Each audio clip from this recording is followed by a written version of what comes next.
എല്ലാവർക്കും ഒരു നല്ല നമസ്കാരം ഗടികളെ. ഗോൾഡിനെ കുറിച്ച് നിങ്ങളുടെ അഭിപ്രായം എന്താ? എല്ലാവർക്കും ഇഷ്ടമുള്ള ഒരു മെറ്റൽ തന്നെയാണ് ഗോൾഡ്. മറിച്ചൊരു അഭിപ്രായം ഉണ്ടാവാൻ സാധ്യതയില്ല. കാരണം എന്താണെന്ന് വെച്ച് കഴിഞ്ഞാൽ സ്ത്രീജനങ്ങൾക്ക് ആഭരണങ്ങളായിട്ടും അതുപോലെ ഒന്ന് വയസ്സായിട്ട് ചിന്തിക്കുകയാണെങ്കിൽ ഇൻവെസ്റ്റ്മെൻറ്റിൻ്റെ മാതൃകയിൽ നോക്കുകയാണെങ്കിൽ ഗോൾഡിൽ ഇൻവെസ്റ്റ് ചെയ്യുന്നവരും ധാരാളമുണ്ട്. ഇന്നത്തെ as of today gold rate നോക്കുകയാണെങ്കിൽ ഇന്ത്യയിൽ 24 ക്യാരറ്റ് ഗോൾഡിന് പെർ ഗ്രാമിന് 9666 അങ്ങനെ എത്രയോ. 22 ക്യാരറ്റ് ആണെങ്കിൽ അത് 9500 സംതിങ്.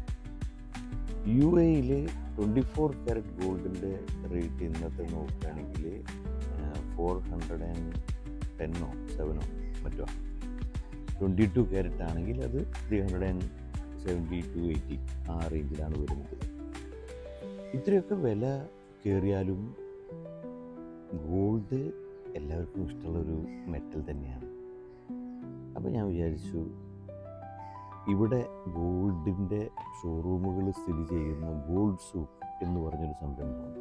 പഴയ ഒത്തൻറ്റിക് ആയിട്ടുള്ളൊരു ഗോൾഡ് സൂക്കും ഉണ്ട്, പിന്നെ പുതിയ ഈ ഫേസ് ലിഫ്റ്റിങ്ങിൻ്റെ ഭാഗമായിട്ട് വന്നിട്ടുള്ള ഒരു ഗോൾഡ് സൂക്കും ഉണ്ട്. അപ്പോൾ നമുക്കതൊന്ന് പോയി കണ്ടാലോ.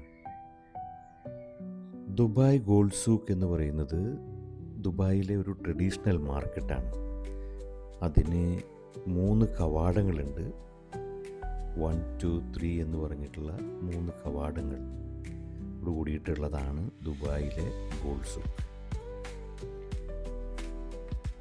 ഈ ഗോൾഡ് സൂക്ക് സ്ഥിതി ചെയ്യുന്നത് ദുബായിലെ കൊമേഴ്ഷ്യൽ ബിസിനസ് ഡിസ്ട്രിക്റ്റായ ദൈറയിലെ അൽറാസ് എന്ന് പറയുന്ന സ്ഥലത്താണ്.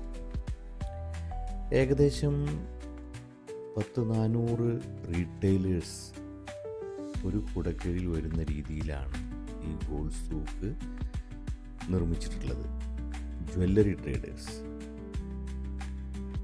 40-ൽ പരം കൊല്ലങ്ങൾക്ക് മുൻപേ തുടങ്ങിയിട്ടുള്ള പല കടകളും ഇവിടെ ഉണ്ടെന്നാണ് അറിയപ്പെടുന്നത്.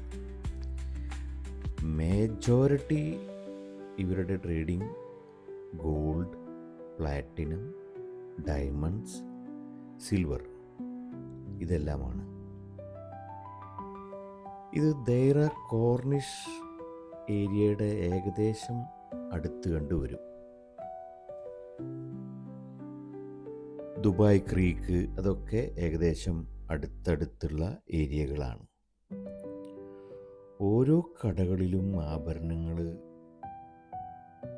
സത്യത്തിൽ ഇത് ആഭരണങ്ങളാണോ അതോ ഡ്രസ്സാണോ ഒന്നും ഒരു ഐഡിയയും കിട്ടുന്നില്ല. അത്തരത്തിലാണ് ഇവർ ഡിസ്പ്ലേ അറേഞ്ച് ചെയ്തിട്ടുള്ളത്. ഓരോ കടകളും എന്താ പറയുക, മത്സരിച്ചിട്ടാണ് ഡിസ്പ്ലേ പ്രൊവൈഡ് ചെയ്തിട്ടുള്ളത്. കൂടാതെ അവിടെ ഒരു വേൾഡ് റെക്കോർഡ്, ഗിന്നസ് റെക്കോർഡുള്ള 65 കിലോ ഒക്കെ റെക്കോർഡുള്ള ഒരു റിങ് ഡിസ്പ്ലേ ചെയ്തിട്ടുണ്ട്. അപ്പം അതും കണ്ണിന് കൗതുകമുള്ളൊരു കാര്യം തന്നെയാണ്. കൂടാതെ ഗോൾഡ് ഇവിടെ നമ്മൾ ചെന്ന് കണ്ടു കഴിഞ്ഞാൽ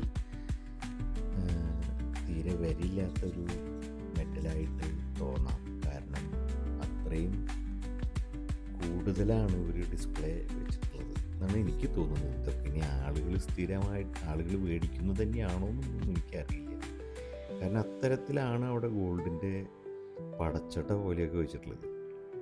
നല്ല ഡയറക്ഷൻ ബോർഡും കാര്യങ്ങളൊക്കെ ഉണ്ട്. കൂടാതെ ഈ ഗോൾഡ് സൂക്കിനോട് അടുത്ത് തന്നെ ഗോൾഡ് സെൻറ്റർ എന്ന് പറഞ്ഞിട്ടുള്ളൊരു സമുച്ചയം കൂടിയുണ്ട്. ജ്വല്ലറികൾ തന്നെ, മെയിനായിട്ട് എല്ലാ ജ്വല്ലറികളും ഉൾക്കൊള്ളുന്ന ഏരിയ. നമ്മുടെ നാട്ടിൽ നിന്നുള്ള ജ്വല്ലറികളാണ് കൂടുതലും.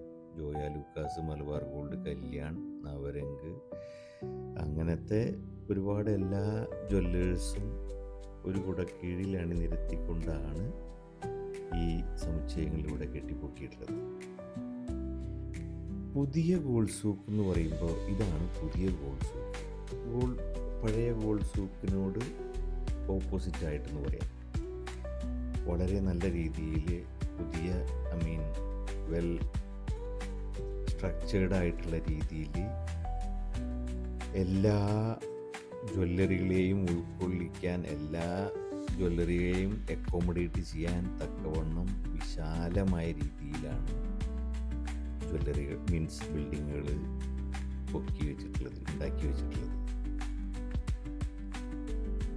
വളരെ നല്ല രീതിയിൽ അതിൻ്റെ സുരക്ഷയും കാര്യങ്ങളൊക്കെ ജ്വല്ലറികളാകുമ്പോൾ മെയിൻറ്റെയിൻ ചെയ്യാതെ പറ്റില്ല. അപ്പോൾ അതിൻ്റെ പേരിൽ അത്രയും നല്ല രീതിയിലാണ് അതൊക്കെ ബിൽഡ് ചെയ്ത് വെച്ചിട്ടുള്ളത്. ഞാൻ പറഞ്ഞല്ലോ, കല്യാൺ, ജോയ ലൂക്കാസ് ഇവരൊക്കെ തന്നെയാണ് മെയിനായിട്ട് നമുക്ക് കാണാൻ സാധിക്കുക. അതുപോലെ ആഭരണങ്ങളുടെ ഒരു കമനീയ ശേഖരം തന്നെ ഈ ഏരിയയിലുണ്ട്. അപ്പോൾ ജ്വല്ലറി ഇഷ്ടപ്പെടുന്ന എല്ലാവർക്കും ഇവിടെ വന്നു കഴിഞ്ഞാൽ സമയം പോണത് അറിയില്ല. കൂടാതെ ഒരുപാട് കണ്ണിന് ആകർഷണീയമായ രീതിയിലുള്ള ഇപ്പോൾ ബൂട്ട്, ഗോൾഡൻ ബൂട്ട്, അതുപോലെ എല്ലാ കാര്യങ്ങളും അതിൽ തന്നെ പല ഓർണമെൻറ്റ്സും നമുക്ക് കണ്ടെടുക്കാൻ പറ്റില്ല. അത്രയും നല്ല രീതിയിൽ അവർ ഡിസ്പ്ലേ സജ്ജമാക്കിയിരിക്കുന്നു. ആളുകളെ അട്രാക്റ്റ് ചെയ്യാൻ ഏതൊക്കെ തരത്തിൽ ഡിസ്പ്ലേ ചെയ്യാൻ പറ്റും, സുരക്ഷാ മാനദണ്ഡങ്ങൾ ഒക്കെ വെച്ചുകൊണ്ട് തന്നെ എല്ലാ ഓർണമെൻറ്റ്സും അവിടെ അണിനിരത്തിയിട്ടുണ്ട്. രാത്രി കാഴ്ചകൾ എന്ന് പറഞ്ഞാൽ ഗോൾഡ് സൂക്ക് ഏരിയയിൽ അത്ര ആളുകളുള്ള ഒരു സ്ഥലമല്ല. വീക്കെൻഡൊക്കെ ആയാൽ പിന്നെയും കുറച്ച് ആളുകൾ, കാരണം അത് കടകൾ അടച്ചു കഴിഞ്ഞാൽ പിന്നെ അവിടെ ഒന്നുമില്ല. അപ്പോൾ ഇതാണ് രാത്രിയിലെ ഒരു വ്യൂ എന്ന് നിങ്ങളെ കാണിക്കാൻ വേണ്ടി മാത്രം ഞാൻ ഇത് ചെയ്തെന്ന് മാത്രം. പിന്നെ അവിടേക്കുള്ള വഴി അത്ര എളുപ്പമുള്ള വഴികളല്ല, കാരണം ഇത് സിറ്റിയുടെ ഒരു സെൻട്രലായിട്ടാണ് ലൊക്കേറ്റ് ചെയ്തിട്ടുള്ളത്. അപ്പോൾ ഇതൊക്കെയാണ് ഗോൾഡ് സൂക്കിനെ കുറിച്ച് എനിക്ക് പറയാനുള്ളത്. ഈ വീഡിയോ നിങ്ങൾക്ക് ഇഷ്ടമായെങ്കിൽ, ഇതുപോലത്തെ വീഡിയോ ഇനി കാണാൻ താല്പര്യമുണ്ടെങ്കിൽ കമൻറ്റ് ചെയ്യാൻ മറക്കരുത്, ലൈക്ക് ചെയ്യാൻ മറക്കരുത്, സേവ് ചെയ്യുക. അടുത്ത വീഡിയോയുമായി വരുന്നവരേക്കും ബൈ ബൈ.